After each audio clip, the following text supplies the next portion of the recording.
Calvary స్వరము నీ కొరకే, కల్వరి స్వరము నీ కొరకే.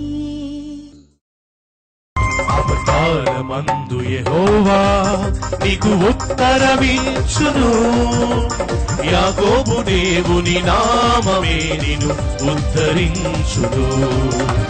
యాకోబు దేవుని నామమే నిన్ను ఉద్ధరించును. అవతారమందు యెహోవా.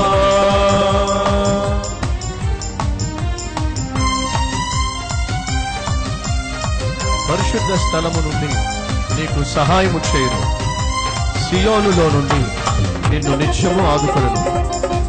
నీ నైవేద్యములన్నీ జ్ఞాపకము చేసుకొనును, నీ దహన బలులన్నీ ఆయన అంగీకరించును.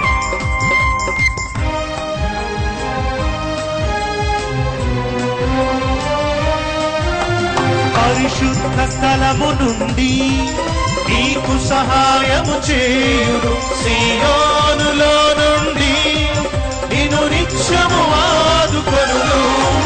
పరిశుద్ధ స్థలము నుండి నీకు సహాయము చేయును, సియోనులో నుండి నిన్ను నిత్యము ఆదుకొనును. నీ నైవేద్యములన్నీ జ్ఞాపకము చేసుకొనును, నీ నైవేద్యములన్నీ జ్ఞాపకము చేసుకొనును. నీ దహన బలులన్నీ ఆయన అంగీకరించును. అవతారమందు యెహోవా నీకు ఉత్తరమిచ్చును. అందరూ చప్పట్లు కొట్టు. యాకోబు దేవుని నామమే నిన్ను ఉద్ధరించును. మొట్టమొదటిసారి మేము పాడుతాం, జాగ్రత్తగా వినండి. సెకండ్ టైం పాడే ప్రయత్నం చేయండి. అవతారమందు యెహోవా.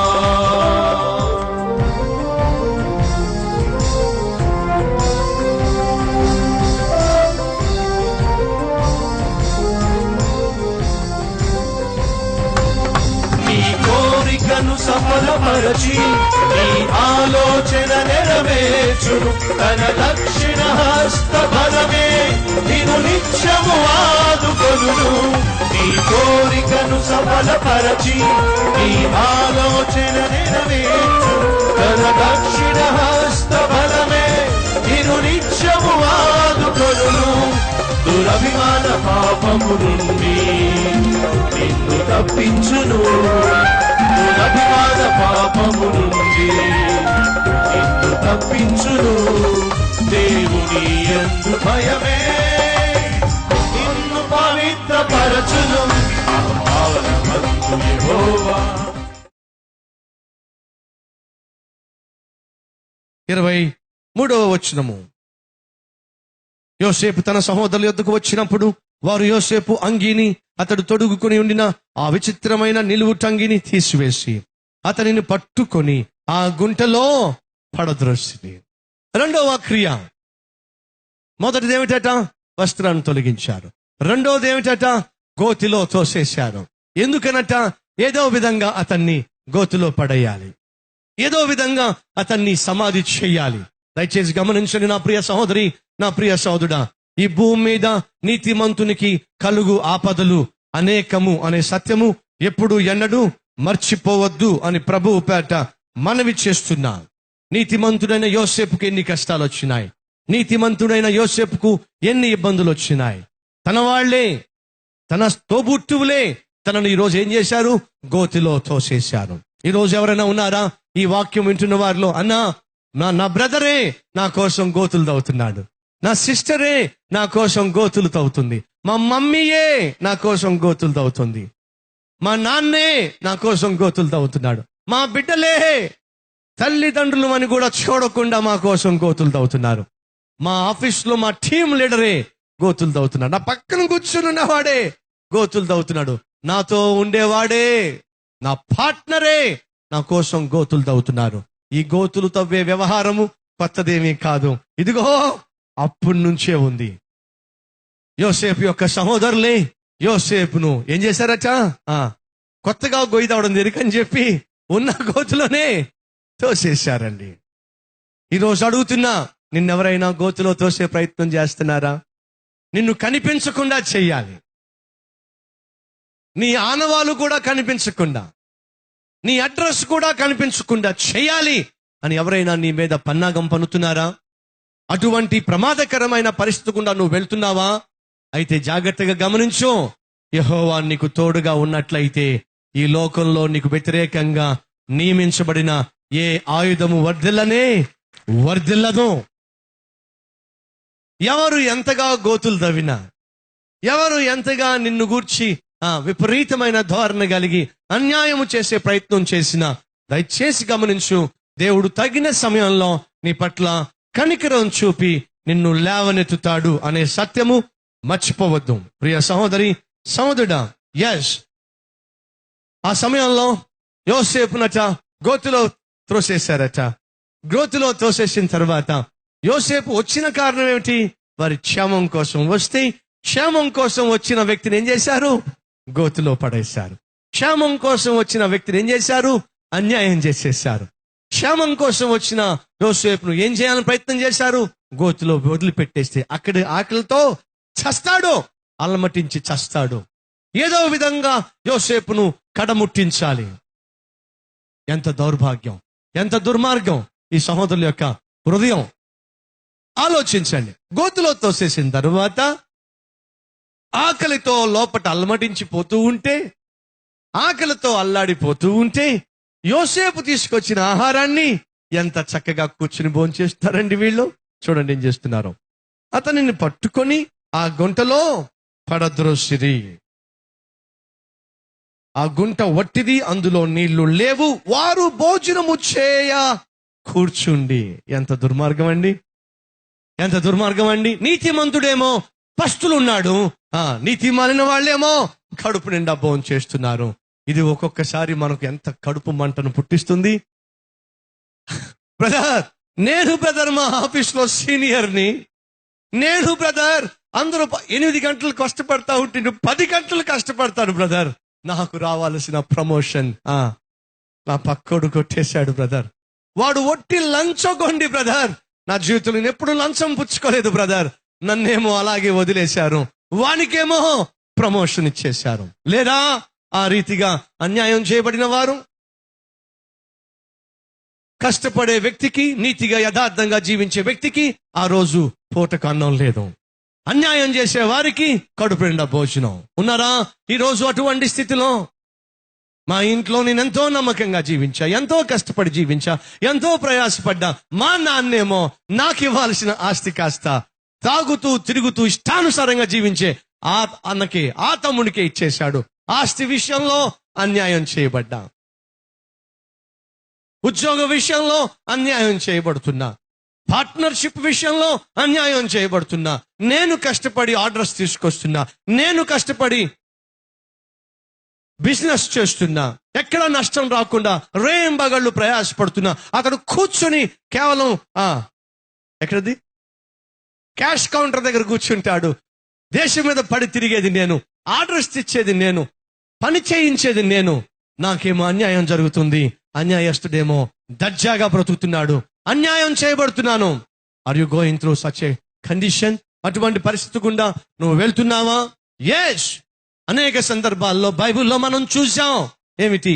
నీతిమంతుడు చెరసాలు పాలు కావడం, నీతిమంతుడు అన్యాయం చేయబడ్డం, నీతిమంతుడు అన్యాయపు తీర్పుకు గురి కావడం, నీతిమంతుడు గాయపరచబడ్డం, నీతిమంతుడు అణిచివేయబడ్డం మనం చూసాం. కానీ గమనించండి, నీతిమంతుడు అణిచివేయబడుతున్నా, నీతిమంతుడు గాయపరచబడుతున్నా, నీతిమంతుడు అన్యాయం చేయబడుతున్నా, నీతిమంతుడు హేళన చేయబడుతున్నా, నీతిమంతుడు అసూయకు గురైనా, నీతిమంతుడు త్రొక్కివేయబడినా, గ్రోతిలో త్రోసివేయబడినా, ఇదంతా కూడా కేవలము కొంచెము కాలమే అనే సత్యము జీవితంలో ఎప్పుడూ మర్చిపోవద్దు. ఎందుకని? నేను ప్రకటించే దేవుడు అన్యాయస్తుడు మాత్రం కానే కాదు. తగిన సమయంలో నీతిమంతులను, యథార్థవంతులను హెచ్చించుటకు ఆయన తప్పక ప్రత్యక్షమవుతాడు. తన వారిని ఆయన లేవనెత్తుతాడు. నీ జీవితంలో కూడా దేవుడు నిన్ను లేవనెత్తే రోజు తప్పక వస్తుంది. అది దేవుని చిత్తమైతే త్వరలోనే వస్తుంది. ధైర్యంగా ఉండమని ప్రభువు పేరట మనవి చేస్తున్నా. ఏం చేశారట? నీతిమంతుడైన యథార్థవంతుడైన యోసేపును ఏం చేశారట? గోతిలో త్రోసేశారట. ఏమిటి వాళ్ళ ఉద్దేశం? చంపటమే వాళ్ళ ఉద్దేశం. తెలుసా మీకు? చంపటమే వాళ్ళ ఉద్దేశం. చూద్దాం రండి, 20వ వచనం. What was in their mind? ఏముంది వారి మనస్సులో? వీనిని చంపి ఇక్కడ ఉన్న ఒక గుంటలో పారవేయాలి. అల్టిమేట్ గోల్ ఏమిటి? ఏం చేయాలి అనేది వారి ఉద్దేశం. నీతిమంతుణ్ణి చంపేసేయాలి, యోసేపును చంపేసేయాలి. ఈరోజు ప్రియ సహోదరుడా, ప్రియ సహోదరి, నిన్ను చంపాలని గాని, నిన్ను నాశనం చేయాలని గాని, నీకు నష్టాన్ని తలపెట్టాలని గాని, నీకు కష్టాన్ని తలపెట్టాలని గాని ఎవరైనా పన్నాగాలు పన్నుతున్నారా? అలా పన్నాగాలు పన్నుతున్నప్పుడు నువ్వు అల్లాడిపోతున్నావా? అయితే యోసేపును జ్ఞాపకం పెట్టుకో. బైబిల్ సెలవిస్తూ ఉంది ఏమని? యోసేపునకు యెహోవా తోడై ఉండెను. ఎప్పుడు? కేవలం క్షేమకరమైన సమయంలోనే కాదు, ఆయన తోడుగా ఉండేది మరి ముఖ్యంగా కష్టతరమైన శ్రమల గుండా నువ్వు వెళ్తున్నప్పుడు ఆయన తోడు, ఆయన సన్నిధి మరింత అధికముగా నీతో ఉంటుంది అనే సత్యము ఎన్నడూ మర్చిపోవద్దు. చంపేసేయాలి. ఏం తప్పు చేశాడండి యోసేపు? అంతమొందించాలి. ఏ నేరం చేశాడండి యోసేపు అంతగా అంతమొందించబడ్డానికి? ఏ నేరము చేయక పోయినా అతడు మాత్రం శ్రమల గుండా వెళ్ళలేదా? కష్టాల గుండా వెళ్ళలేదా? గ్రోతులో తొయ్యబడలేదా? వారు ఏదో విధంగా అతను చంపాలని ప్రయత్నం చేయలేదా? ఈరోజు ఈ మాటలు వింటున్న ప్రియ సహోదరుడా, ప్రియ సహోదరి, నిన్ను అణిచివేయాలని, నిన్ను గోతులో తొయ్యాలని, నిన్ను సమాధి చేయాలని ఎవరైనా ప్రయత్నం చేస్తున్నారా? ఎవరైనా నిన్ను నిందించేవాళ్ళు, నీ మీద రాళ్లు వేసేవాళ్ళు, నీ మీద మట్టిపోయాలని ఆశపడేవాళ్ళు ఎవరైనా నీ జీవితంలో ఉన్నారా? అలా ఉన్నట్లయితే నా జీవితంలో నేను నేర్చుకున్న ఒక అద్భుతమైన పాఠాన్ని నేను మీతో పంచుకుంటా. ఒకనొక సమయంలో ఆ గుర్రం చాలా స్ట్రాంగ్ గా ఉంటుందట. ఆ గుర్రం చాలా చురుగ్గా ఉంటుందంట. అది ఎప్పుడు పందెంలో పాలు పంచుకున్నా గెలుస్తుందంట. అది ఇద్దరికి ఇష్టం లేదు. ఆ గుర్రాన్ని ఏమైనా సరే సమాధి చేసేయాలి, దాన్ని పూర్తి చేయాలి, అడ్రస్ లేకుండా చెయ్యాలి అని చెప్పి ఇద్దరు కలిసి ఆ గుర్రాన్ని పట్టుకున్నారు. ఎవరూ లేని చోటికి ఆ గుర్రాన్ని తీసుకెళ్లారు. ఆ గుర్రాన్ని ఏం చేయాలి? ఇప్పుడు గొయ్యి తీసి ఆ గోతిలో దాన్ని పాతి పెట్టేసేయాలి. కాబట్టి వాళ్ళు ఒక పెద్ద గొయ్యి తీశారు. రాత్రంతా శ్రమపడి గొయ్యి తీశారు. ఇప్పుడు గొయ్యి తీసి నెమ్మదిగా గుర్రాన్ని నెమ్మదిగా నడిపించి ఒక్కసారిగా అమాంతంగా ఆ గోతిలోకి తోసేశారు. ఇప్పుడు గుర్రం ఎక్కడ పడింది? వెళ్ళి గోతిలో పడింది. ఏం తప్పు చేసింది? అది గెలుపు గుర్రం అట. ఏ గుర్రం? గెలుపు గుర్రం.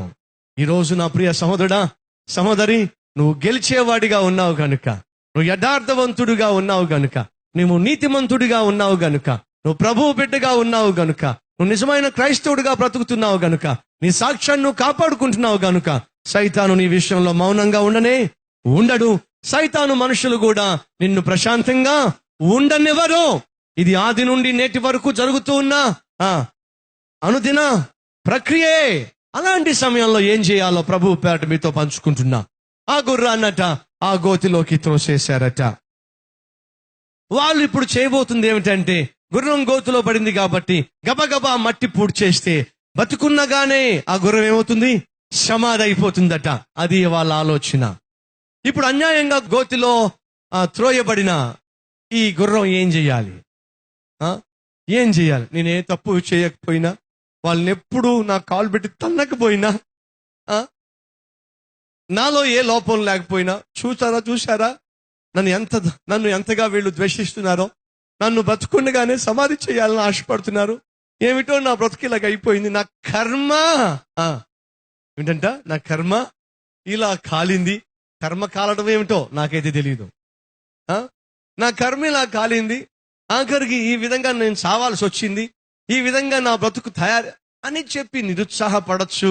మనలో చాలా మంది నిరుత్సాహపడే విధంగా మిమ్మల్ని ఎవరైనా ద్వేషిస్తున్నా, మిమ్మల్ని ఎవరైనా దూషిస్తున్నా, మిమ్మల్ని ఎవరైనా హేళన చేస్తున్నా, చిన్న చూపు చూస్తున్నా, చులకనగా భావిస్తున్నా, మిమ్మల్ని ఏదో విధంగా ఇబ్బంది పెట్టాలని ఆలోచిస్తున్నా, లేదా మీరు పైకి రాకుండా అన్ని విధాలుగా అణిచివేస్తున్నా సహజంగా మీలోంచి వచ్చే ఆలోచన ఏమిటంటే ఏమని ఆలోచిస్తారు? ఏమిటో నా బ్రతికిలాగా అయిపోయింది, ఎంత కష్టపడినా ప్రయోజనం లేదు, ఎంత ప్రయాసపడినా ప్రయోజనం లేదు, నా కర్మ ఇలా కాలింది, ఇంతే నా బ్రతుకు, ఇంకెప్పుడు నేను ప్రమోషన్ చూడలేను, ఇంకెప్పుడు నేను పైకి రాలేను, వీళ్ళందరి యొక్క మాటలు పడుతూ ఉండాల్సిందే, నా బ్రతుకు ఇంకెంతే అని చెప్పి నిరుత్సాహపడుతూ డిప్రెషన్కి లోనవచ్చు. లేదా మరొక పని చేయొచ్చు. ఆ గుర్రం ముందు 2 ఆలోచనలు ఉన్నాయి. ఏమిటి? నా కర్మ ఇలా కాలింది, నా బ్రతుకు ఇంక ఇంతే, వారి పన్నాగానికి నేను బలి కావాల్సిందే,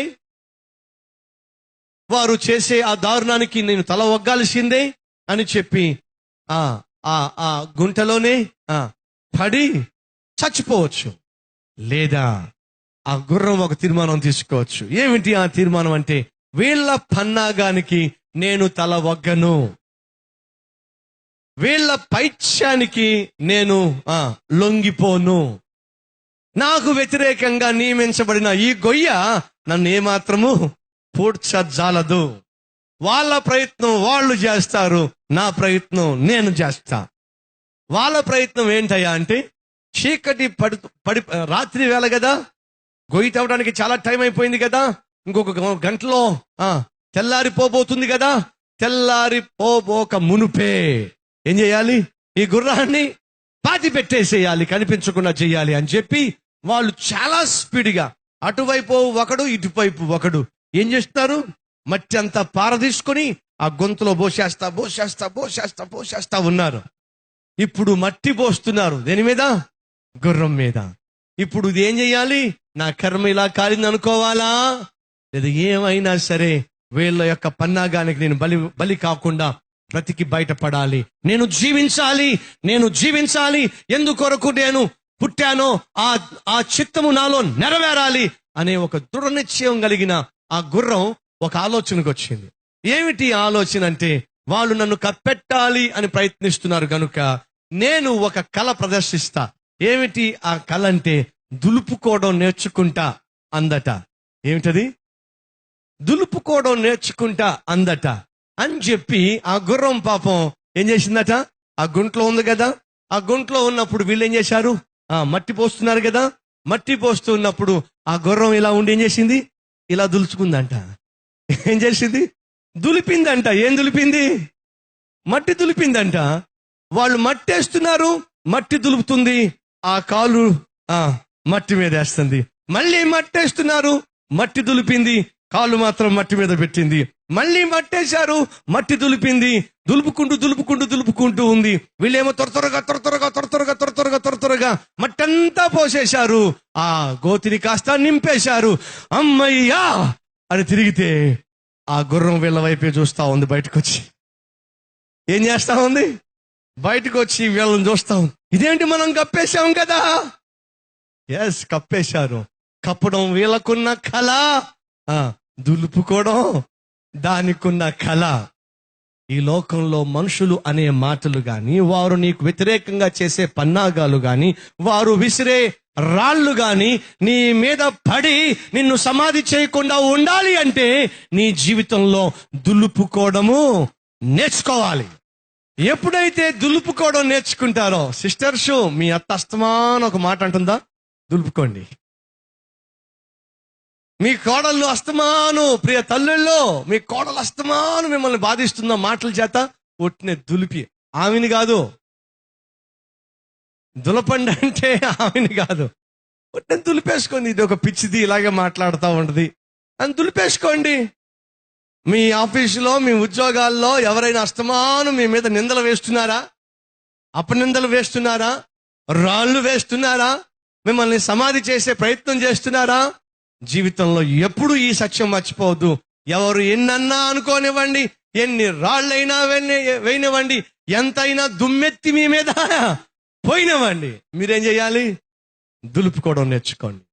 ఆ గుర్రం అద్భుతమైన కళ నేర్చుకుంది. ఏమిటి అంటే, వీళ్ళు నన్ను సమాధి చేస్తారా? సమాధి చేయబడనివ్వను. అయితే ఏం చేయాలి? దులుపుకుంటా. మరలా చెప్తున్నా, మీ జీవితంలో ఒక్కసారి సమాధి చేయబడండి. ఎప్పుడో ప్రభువునందు నిద్రించినప్పుడు. అంతవరకు ఏ ఒక్కరిని మిమ్మల్ని సమాధి చేసే ప్రయత్నము చేయకండి. అలా చేయకుండా ఉండాలంటే ఏం చేయాలి? దులుపుకోవడం నేర్చుకోండి. ప్రతి దినము దులుపుకోవడం నేర్చుకోండి. ఎవడేమన్నా పట్టించుకోమాకండి. మీ ఇంటి వాళ్ళే అనొచ్చు, మీ బంధువులే అనొచ్చు, మీ తోబుట్టువులే అనొచ్చు, మీ ఆఫీస్ వాళ్ళని నిందించవచ్చు, వేధించవచ్చు, బాధించవచ్చు, గోతులో తోయొచ్చు, గోతులో సమాధి చేసే ప్రయత్నము చేయొచ్చు. చేయనివ్వండి. కానీ మీరు చేయాల్సింది ఏమిటి? వాళ్ళంతా ప్రయాసపడి గొయ్యంతా తవ్వి ఆ గోతులోని మిమ్మల్ని పూడ్చేసరికి మీరు చేయాలి, చక్కగా బయటకు వచ్చి హాయ్ అని చెప్పి వెళ్ళిపోండి. అర్థమైందా? అది ఎప్పుడు సాధ్యం? దులుపుకోవడం నేర్చుకున్నప్పుడు సాధ్యం. నా జీవితంలో ఇంత సేవ చేస్తున్నానంటే నిందలు వేసేవాళ్ళు లేరంటారా? నిందించేవారు లేరంటారా? నాకు బడి ఏడ్చేవాళ్ళు లేరంటారా? అసూయ పడేవాళ్ళు లేరంటారా? అబ్బో ఎంతమంది ఉన్నారో. సతీష్ని చూసి ఏడ్చేవాళ్ళు, నిందించేవాళ్ళు, నిర్నిమిత్తముగా ద్వేషించేవాళ్ళు, విమర్శించేవాళ్ళు ఎంతమంది ఉన్నారో. కానీ దేవుడు నాకు ఒక అద్భుతమైన పాఠం నేర్పించాడు. ఎవడో తెలుసా? నా ప్రియ కుమారుడా, గోతులు తవ్వేవాళ్ళు గోతులు తవ్వుతారు, నిన్ను పూడ్చేవాళ్ళు నిన్ను పూడ్చే ప్రయత్నం చేస్తారు. కానీ నీ జీవితంలో ఒక సత్యం మాత్రం మర్చిపోవద్దు. ఏమిటి ఆ సత్యం అంటే, దులుపుకోవడం నేర్చుకో అని దేవుడు నాకు నేర్పించాడు. ఆఫీసెస్ లో పనిచేస్తున్న అధికారులు, ఉన్నతమైన స్థితిలో స్థాయిలో ఉంటున్నవారు జాగ్రత్తగా వినండి. మీరు మీ ఎంత కష్టపడినా ఎంత ప్రయాసపడినా మిమ్మల్ని విమర్శించే వాళ్ళు విమర్శిస్తూనే ఉంటారు. క్రిటిసైజ్ చేసేవాళ్ళు క్రిటిసైజ్ చేస్తూనే ఉంటారు. జీవితంలో దేవుడు నాకు నేర్పించిన అద్భుతమైన పాఠం చెప్పమంటారా? మిమ్మల్ని క్రిటిసైజ్ చేసేవాళ్ళు, a critic is unpaid watchman for your life అని ఒక భక్తుడు సెలవిచ్చాడు. ఏమిటంట? A critic is unpaid watchman for your life. నేను విమర్శించేవాడు నువ్వు డబ్బులు ఇవ్వకుండానే నిన్ను కాపు కాసేవాడు అనేది ఒక సత్యం. అని అర్థం ఏమిటి? నీకు ఏది జరుగుతున్నా వాడు గమనిస్తూ ఉంటాడు, విమర్శిస్తూ ఉంటాడు. Number 2, a wise man will lay a strong foundation by the stones thrown by the critic. విమర్శించే వాళ్ళు నీ మీద ఒక రాయి వేసినప్పుడట, జ్ఞానము గలవాడు ఆ రాయి పట్టుకు మళ్ళీ తిరిగి కొట్టడు. ఏం చేస్తాడట? విమర్శించేవాడు ఒక రాయి వేస్తే గబుక్కున ఆ రాయి తీసుకొని తన కాళ్ళ కింద వేసుకుంటాడట. మళ్ళీ విమర్శించేవాడు ఒక రాయి వేస్తే మళ్ళీ ఆ రాయి తీసుకుని తన కాళ్ళ కింద వేసుకుంటాడట. దేనికోసం? విమర్శించేవాడేమో నీ పునాదులు వేసుకోవడానికి నీకు రాళ్ళు సప్లై చేసేవాడు పాపం వాడే. నా మాట మీకు అర్థమైందా? నువ్వు స్ట్రాంగ్ పునాది వేసుకోవడానికి రాళ్ళు సప్లై చేసేది ఎవడో తెలుసా? విమర్శించేవాడే. వాడు తప్పనిసరిగా నీకు ఉండాలి. అలా విమర్శించే వాళ్ళు రాళ్ళు సప్లై చేస్తూ ఉంటే ఏం చేయాలి? చక్కగా పునాది వేసుకోవాలి. రోజు రోజుకు పైకి రావాలి. ఈ రోజు నేను ఇంత పైకి వచ్చానంటే ఎన్ని రాళ్ళు వేశారో ఒక్కసారి అర్థం చేసుకోండి. సో నా మీద రాళ్ళు వేస్తున్నారే, నిర్నిమిత్తంగా రాళ్ళు వేస్తున్నారే, నన్ను గాయపరుస్తున్నారే, నన్ను అనరాని మాటలు అంటున్నారే అని చెప్పి ఏడవమాకండి. వాళ్ళు రాళ్ళు వేస్తే రాళ్ళు వేయనివ్వండి, విమర్శిస్తే విమర్శించనివ్వండి. ఆ రాళ్ళు తీసుకోండి, పునాదులు వేసుకోండి, ఉన్నతమైన స్థితికి చేరండి. అంతేగాని ఆ రాళ్లతో మాత్రం ఎప్పుడు గాయపరచబడే ప్రయత్నం మాత్రం చేయకండి. సాధారణంగా విమర్శించే వాళ్ళు విమర్శిస్తున్నప్పుడు ఆత్మ న్యూన్యత గలవారు ఏం చేస్తారంటే గాయాలు పొందుకుంటారు. తక్కువ అనే కదా అంతంత మాటలు అంటున్నారు, నాకు డబ్బులు లేవనే కదా అంతంత మాటలు అంటున్నారు, నేను పేదవాడిననే కదా అంతంత మాట అంటున్నారు. ఇవద్దు. ఈ సెల్ఫ్ పిటీ జోలికి వెళ్ళొద్దాం. సెల్ఫ్ పిటీ జోలికి వెళ్ళొద్దాం. ఇన్ఫీరియర్ గా ఫీల్ కావద్దు. ఎవడు ఎన్ని రాళ్లు వేసినా ఆ రాళ్లు ధైర్యంగా తీసుకోండి, మీ పునాదులు వేసుకోండి, ఉన్నతమైన స్థానానికి రండి. అంతేగాని విమర్శించేవాడిని మాత్రం నిన్ను చూసి నవ్వే అవకాశం ఎప్పుడూ ఇవ్వద్దు. ఎప్పుడు వాడికి నువ్వు అవకాశం ఇస్తావయ్యా అంటే వాడి విమర్శలకు నువ్వు సమయం వేస్ట్ చేసినప్పుడు. మరలా చెప్తున్నా, చెప్పి ముందుకెళ్తా. ఏనుగు వెళ్తుందట. ఏనుగు వెళ్తున్నప్పుడు వెనకాల ఉండి కొన్ని కుక్కలు ఏం చేసినాయట? బౌ బౌ అని మరుగుతున్నాయట. ఇప్పుడు ఆ ఏనుగు ఏం చేస్తుందట? చెప్పాలి. ఏం చేస్తట? జాగ్రత్తగా వినండి. నేను ఏనుగును, మురిగేవి కుక్కలు అనే జ్ఞానం ఏనుక్కుంటే పొరపాటును కూడా అది వెనక్కి తిరిగి చూడదు. దయచేసి గమనించండి, కుక్కల పని ఏనుగును చంపటం కాదు.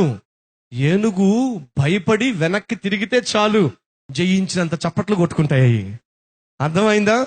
ఈ ఏనుగు ఏం చేయాలి? ఎన్ని కుక్కలు మొరిగినా సరే మీ పని మొరగటమే, నా పని ముందుకు సాగటమే అనే సత్యము గ్రహించు.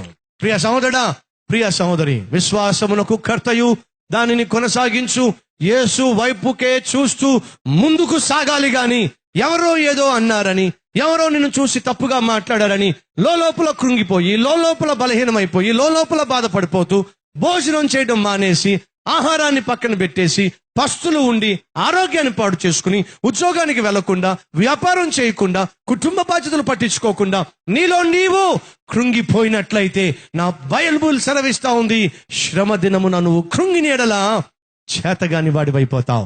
నువ్వు చేతగాని వాడివిగా ఉండడానికి వీల్లేదు. చేతనైన దేవుడు నీకు తోడుగా ఉన్నప్పుడు నువ్వు చేయాల్సిందేమిటి? ఈ రాళ్ళు, ఈ మట్టి వేసేవాళ్ళు వేస్తూ ఉన్నప్పుడు నువ్వు చేయాల్సిందేమిటయ్యా అంటే దులుపుకుంటూ ముందుకే సాగాలి తప్ప సమాధి కావడానికి వీలు లేనే లేదు.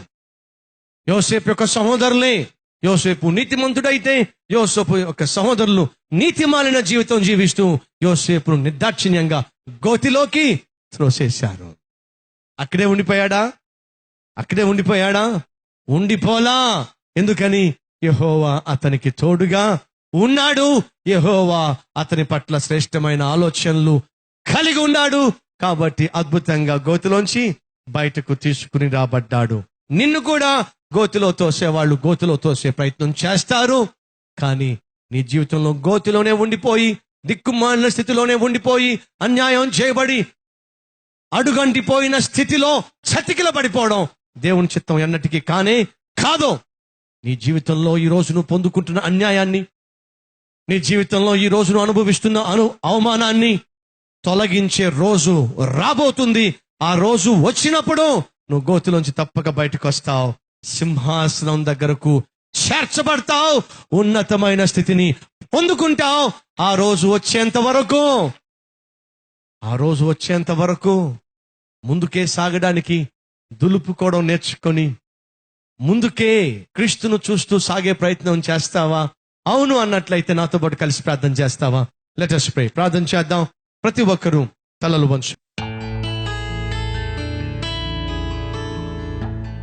మహాపరిశుద్ధుడైన ప్రేమ కలిగిన తండ్రి, నీతిమంతునికి కలుగు ఆపదలు అనేకములు, కానీ వాటన్నిటి నుంచి యెహోవా వానిని విడిపించునని బైబిల్ సెలవిస్తూ ఉంది. ప్రభువా, మా చుట్టూ ఉన్న వాళ్ళు నాయనా మా యథార్థతను, మా నీతిని, మా అభివృద్ధిని చూసి వారవలేని వారు ప్రభువా మమ్మలను సమాధి చేయాలని, మాకు హాని తలపెట్టాలని, ప్రభువా మమ్మల్ని గాయపరచాలని, ప్రభువా మా రూపురేఖలను లేకుండా చేయాలని, రూపుమాపాలని ప్రయత్నాలు చేసి గోతులు తవ్వినప్పుడు ఏ రీతిగా నాయన మేము నిరుత్సాహపడక, నిస్పృహకు లోను కాక, ఏ రీతిగా దులుపుకోవడం నేర్చుకొని ముందుకు సాగాలో మీరు మాకు నేర్పించినందుకు వందనాలు.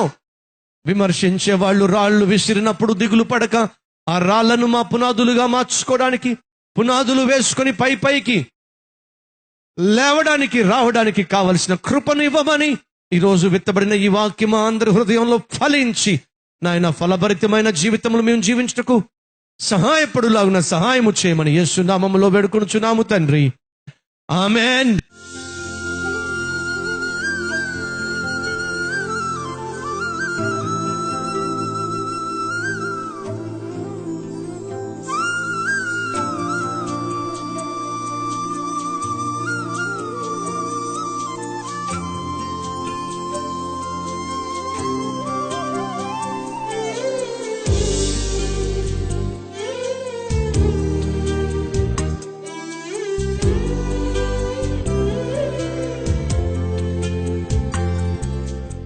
Address Calvary, post box number 30, Kukatpally, Hyderabad 72.